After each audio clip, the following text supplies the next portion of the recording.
할렐루야.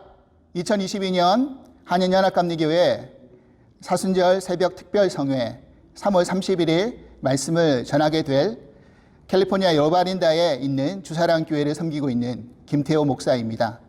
오늘 우리에게 주신 하나님 말씀은 출애굽기 40장 33절에서 38절까지의 말씀입니다. 제가 받들어 봉독하겠습니다. 그는 또 성막과 제단 주위 뜰에 포장을 치고 뜰문에 휘장을 다니라.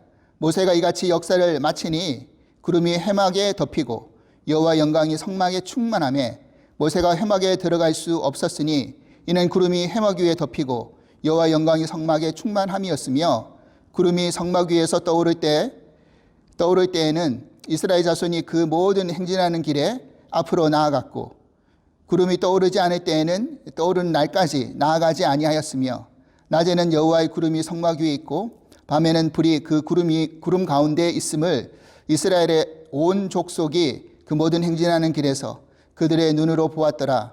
이는 하나님의 말씀입니다. 아멘. 기도하시겠습니다. 은혜와 사랑의 하나님 감사합니다. 우리의 제사함을 위해 십자가 길을 걸어가신 주님의 사랑을 묵상케 하는 사순절을 허락하시니 감사합니다. 특별히 미주 전역의 한인연합감리교회가 하나 되어 새벽 연합성회로 모이고 기도하게 하시니 더욱 감사합니다. 오늘도 새벽을 깨어 주님 앞에 나아갑니다. 함께 모여 기도하는 모든 연합감리교회 성도님들께 성령 충만의 은혜가 넘치게 하여 주시옵소서. 하나님의 말씀 앞에 겸손히 우리를 돌아보게 하시며 우리 가운데 늘 함께 하시는 하나님의 임재와 동행을 경험하며 복음의 증거자로 살아가게 하여 주시옵소서. 오늘도 주신 말씀 붙들고 승리하길 소망하며 예수 그리스도 이름으로 기도합나이다. 아멘. 오늘 우리가 살펴본 본문은 출애굽기의 가장 마지막 장, 마지막 부분에 해당됩니다. 출애굽기 40장의 내용은 하나님 앞에 성막을 봉헌하고 그 성막에 하나님의 영광이 임재하는 그 내용을 담고 있습니다. 저는 오늘 본문을 읽으면서 묵상하면서 살펴본 주제의 단어가 몇 가지가 있는데 그것은 하나님의 영광, 임재, 동행이라는 단어였습니다. 지금까지 우리가 살펴본 출애굽기의 말씀은 하나님께서 이스라엘 백성들을 어떻게 구원해 내셨는지에 대한 그 과정을 살펴봄으로 말미암아 우리가 인생 가운데 어떤 길을 구원받은 그 인생들이 어떤 삶을 선택하며 살아가야 할지를 깨닫게 해주는 말씀이라고 생각을 합니다.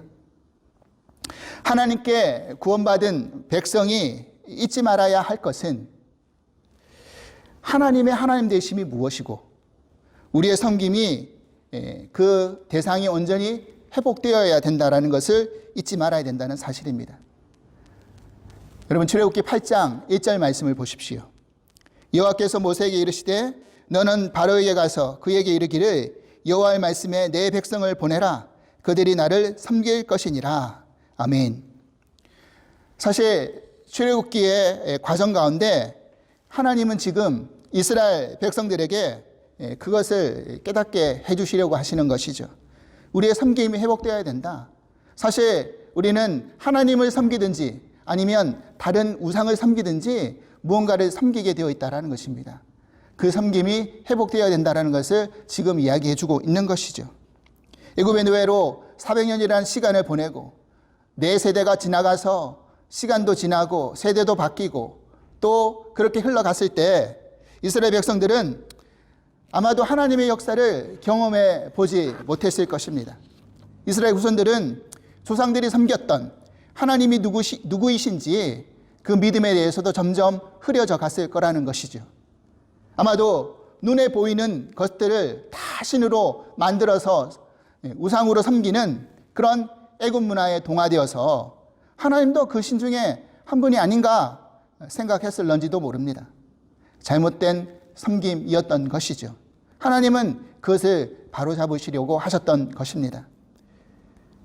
이 400년이라는 시간을 돌이켜보면 하나님이 이미 침묵하시고 정말 아무런 의미가 없는 그런 시간이 아니라 하나님이 이미 그 시간을 말씀 가운데 언약 가운데 이미 세워놓은 시간이고 그 가운데도 하나님이 쉬지 않고 역사하셨던 시간이었습니다.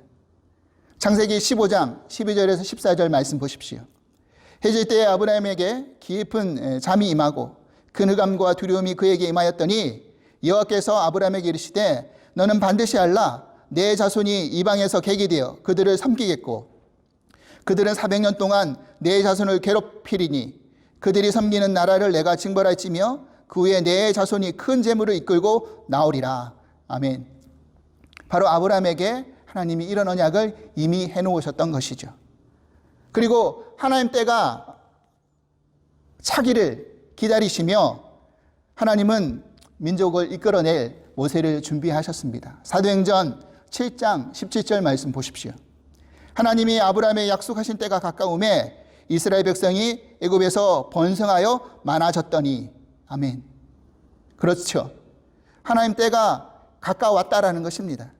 그리고 하나님은 그때가 가까이 왔을 때 이스라엘 백성들의 부르짐을 들으시고 보시고 하나님의 언약을 기억하셔서 이스라엘 백성들을 애굽에서 건져내 오신 것이었습니다.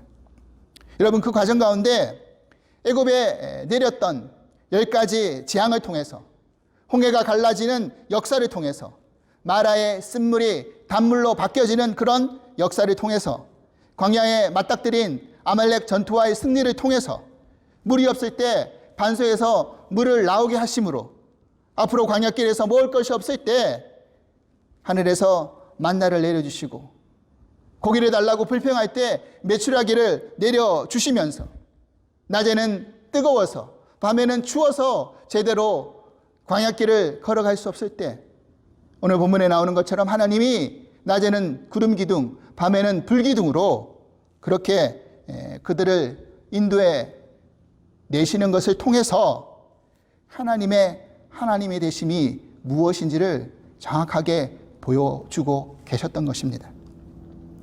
그렇습니다. 우리는 이렇게 구원받고 가나안으로 들어가는 여정 속에서 하나님이 누구이신지를 깨닫고 내가 주인 삼고 섬겨야 할 대상이 그분임을 믿음으로 고백하며 나아가야 하는 것입니다. 오늘 본문에 성막이 지어지고 하나님께 봉헌이 되어집니다. 이제 성막은 이스라엘 백성 가운데 거하게 되었습니다. 저 높은 시내산 산 꼭대기에서 하나님의 임재가 모세에게 임하고 하나님의 영광을 모세만 볼 수 있었던 것이 아니라 이제 이스라엘 백성들 가까이 그 삶의 가운데 성막이 지어짐으로 하나님의 임재가 너희와 함께 있다. 하나님의 영광이 너에게 보여질 것이다. 그래서 성막을 봉헌하며 하나님의 영광의 구름이 성막에 가득 차는 그 영광을 바라볼 때 하나님의 놀라운 임재를 경험하게 되었던 것이죠. 이 얼마나 놀라운 광경입니까? 결국 이 사건은 앞으로 성육신 되어서 이 땅 가운데 오실 예수 그리스도를 상징하고 있는 예표되는 사건이기도 합니다. 사랑하는 성도 여러분, 하나님이 이제 우리 가운데 함께 임재하고 계십니다. 그리고 우리와 늘 동행하십니다. 그것을 믿고 살아간다고 한다면 하나님의 영광 위에서 우리가 살아가야 할 것이고 믿는 우리 성도들은 하나님의 영광의 찬송이 되어야 되는 것을 우리는 믿고 걸어가야 된다는 것이죠. 하지만 이스라엘 백성들이 보여주었던 모습처럼 우리의 삶의 모습도 그런 하나님의 임재와 영광을 동행하심을 놓치고 살아갈 때가 있다라는 사실입니다. 이스라엘 백성들은 하나님의 백성으로 부름받고 구원받았음에도 불구하고 문제 앞에서 과거를 돌아보며 애굽을 그리워하고 애굽에서 먹었던 음식을 그리워합니다. 또한 현재의 어려움이 닥쳐오면 금방 불평하고 원망합니다. 물이 없습니다. 먹을 것이 없습니다. 애굽의 군사들이 우리를 죽이려고 쫓아오고 있습니다. 매일 주시는 만나의 은혜를 지겨워하고 감격과 감사를 잊어버립니다. 그리고 미래에 다가올 그런 일 앞에 두려워하면서 하나님의 말씀과 언약을 과소평가합니다. 저 가나안 땅에는 거인이 살고 있어서 우리가 들어가는 날에는 우리는 멧돼지 같은 존재로 우리가 다 죽을 것 같습니다. 사실 이런 모습은 우리도 별반 다르지 않은 것이죠. 우리의 삶 앞에 문제가 생기면 차라리 교회 안 나왔으면 좋았을 것을, 세상에서 누렸던 즐거움을 기억하면서 그리워하면서 그때가 좋았는데,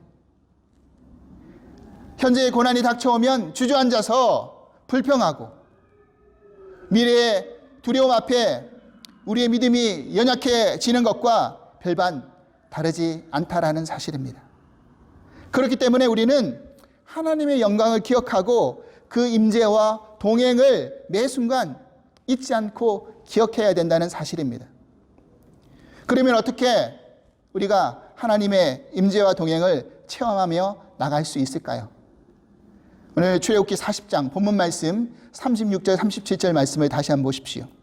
구름이 성막 위에서 떠오를 때에는 이스라엘 자손이 그 모든 행진하는 길에 앞으로 나아갔고, 구름이 떠오르지 않을 때에는 떠오르는 날까지 나아가지 아니하였으며. 아멘. 여러분, 지금 이스라엘 백성들은 구름이 떠오를 때만 광야길로 나아가면 되었고, 구름이 떠오르지 않으면 그냥 머물러 있으면 되는 것이었습니다. 그렇죠. 우리가 매일같이 말씀을 묵상하고 기도해야 될 이유가 여기에 있다라는 것입니다. 하나님의 말씀이 우리의 삶의 가이드가 되어서 우리가 가고 서는 그런 중요한 지침이 될 수 있다라는 것이죠. 분명한 것은 우리가 하나님보다 앞서 나가서 안 된다는 것입니다. 하나님의 말씀으로 가라고 하실 때 우리가 가는 것이고, 멈추라고 할 때 우리는 멈춰서서 하나님의 때를 기다릴 수 있어야 된다는 사실이죠. 그와 같은 선택을 할 때 성도들은 가장 지혜로운 그런 믿음의 선택의 길을 걸어갈 수 있다는 사실입니다. 오늘 우리가 읽은 출애굽기 40장을 쭉 살펴보면 제일 많이 반복해서 등장하는 단어가 뭐냐면, 여호와께서 자기에게 명령하신 대로 다 행하였더라. 하나님의 말씀대로 다 행하였더라. 그렇습니다. 여러분, 정말 축복된 인생은 어떤 삶이 축복된 인생입니까? 하나님 말씀대로 사는 인생이 축복된 인생인 줄 믿습니다. 이와 같이 우리가 하나님께 기도하고 말씀 듣고 읽을 때 하나님의 임재와 동행을 더 깊이 체험할 수 있는 것이겠죠. 한인연합감리교회에서는 기쁨의 언덕이라는 매일 성경을 묵상하고 큐티하는 그런 묵상집을 발행하고 있습니다. 저는 그런 생각을 해보았습니다. 왜 제목이 기쁨의 언덕일까? 제가 바르게 묵상했는지는 모르겠지만, 우리가 사실 언덕길을 오르다 보면 쉽게 오를 수도 있겠지만, 또 때로는 힘든 언덕길에서 숨이 차서 땀이 나서 힘들어서 오르다가 지쳐 포기하고 싶을 때도 있지 않습니까? 여러분, 그런데 사실은 우리가 언덕길을 오를 때 기쁜 것이 아니라 언덕의 정상에 도달했을 때, 그 정상 위에서 아래를 내다보고 주변의 풍광을 우리가 바라보았을 때 그때 맛보는 기쁨이 다른 어떤 기쁨보다 비할 바가 못되다는 것을 우리는 잘 알 수 있습니다. 그런데 가만히 생각해 보니까 우리가 힘든 언덕길을 올라갈 때 하나님께서도 우리와 동행하고 계셨다라는 사실입니다. 우리가 지칠 때 하나님은 우리를 뒤에서 밀어주시고, 힘들 때 우리를 앞에서 끌어주시고, 옆에서 동행하시면서 말동무 되어주시고, 그 하나님이 계셨기에 우리가 언덕길을 정상 위에까지 올라갈 수 있었던 사실입니다. 여러분, 등산을 즐겨 하시는 분들은 아시겠지만 아무리 힘든 산이라 할지라도, 높은 그런 정상에 있는 산이라 할지라도 중대에 포기치 않고 우리가 끝까지 한 발자국 한 발자국 그 발걸음을 이어간다고 한다면 언젠가는 우리가 정상에 도달해 있다라는 것을 알 수 있고 발견할 수 있습니다. 근데 가만히 알고 보니까 그 과정 속에서 내가 힘이 있어서, 경험이 많아서, 능력이 있어서 재능이 있어서 그렇게 정상에 올라갔던 것이 아니라 그때마다 하나님이 임재하시고 동행하시고 끌어주시고 지켜주시고 보호하시고 이끌어주셨기 때문에 우리가 그 정상에 도달할 수 있었다는 것을 깨달았기에 그 은혜에 감사하고 기뻐할 수 있는 것이겠죠. 학창시절에 보았던 영화 가운데 식스 센스라는 영화가 있었습니다. 지금도 그 영화의 한 장면이 잊혀지지 않는 장면이 한 부분이 있는데 죽은 영을 볼 수 있는 아들이 한 번은 돌아가신 할머니도 보았다라는 그 말을 어머니가 믿지 않자 엄마에게 아들이 이런 이야기를 들려주는 것입니다. 예전에 엄마가 할머니 그 무덤 앞에서 물어봤던 질문을 할머니가 이렇게 대답해 주셨어요. 그 대답은 always였어요. 그러자 그 말을 들은 어머니가 눈물을 흘리시는 겁니다. 흐느껴 우는 겁니다. 놀란 아들이 엄마 왜 울어요? 할머니께 무슨 질문을 했길래 그러세요? 그래서 엄마가 뭐라고 이야기했냐면 내가 그때 할머니의 무덤 앞에서 엄마는 나를 사랑하셨나요? 그 질문을 했다라는 것입니다. 근데 그 질문의 대답이 언제나 항상 always였다라는 것을 아는 순간 눈물을 흘릴 수밖에 없었던 것이죠. 사랑하는 여러분, 그렇습니다. 하나님의 사랑과 임재가 이어가지 않을까요? 하나님은 우리를 언제나 사랑하십니다. 그리고 이번 사순절 새벽연합성의 주제처럼 항상 너와 함께 있으리라. 우리와 항상 함께 있는 줄 믿습니다. 사랑하는 여러분, 믿음의 언덕길이 힘들고 지쳐서 포기하고 싶다 할지라도 그때마다 우리가 믿는 하나님을 바로 믿는다면 우리를 가로막고 있는 물길을 열어주실 것이고 쓴물을 경험할 때 단물로 바꿔주실 것이고 우리를 넘어뜨리려고 하는 그 적 앞에 두 손을 높게 들게 하셔서 기도로 승리케 만들어 주실 것이고 물이 없을 때 예수 그리스도가 우리의 반석이 되어서 생명의 물로 우리를 마시게 해주실 것이고 먹을 것이 없을 때 예수 그리스도가 우리의 생명의 떡으로 우리를 먹여주실 것이라는 사실을 믿으시길 바랍니다. 하나님은 우리에게 세우신 언약의 말씀을 반드시 이루는 분이십니다. 이것은 우리의 수준과 우리의 형편과 우리의 환경과는 아무 상관이 없는 그런 하나님의 역사하심입니다. 그런 하나님 우리가 믿는다면 우리 일상에 내가 주인이 아니라 하나님을 온전히 주인 삼고 바른 섬김의 회복을 통해서 우리가 걸어가야 할 믿음의 광야길을 언덕길을 지나서 기쁨의 가나안으로 우리 모두가 들어갈 수 있기를 간절히 소망합니다. 오늘 말씀을 붙들고 주 안에서 승리하시기를 주님의 이름으로 축원합니다. 하나님 아버지 감사합니다. 이 사순절 우리가 함께 새벽연합성회를 통해서 기도하게 하시니 감사합니다. 하나님이 가나안으로 가는 여정 가운데 우리를 어떻게 구원해내시고 그 구원한 그 여정 속에서 우리가 어떤 믿음의 선택의 길을 걸어가야 될지를 깨닫게 해주시니 감사합니다. 매 순간이 하나님의 은혜고 하나님의 임재고 동행이었습니다. 하나님의 그런 임재와 동행이 없었다고 한다면 우리는 살아갈 수 없음을 고백합니다. 오늘도 하나님 우리를 그렇게 건져내시고 가나안 땅으로 인도하실 것을 믿고 이 사순절에 주님이 주신 그 십자가의 사랑을 깊이 묵상하면서 하나님과 함께 동행할 수 있는 저희 모두가 될 수 있도록 축복하여 주시옵소서. 감사하며 예수 그리스도 이름으로 기도합나이다. 아멘.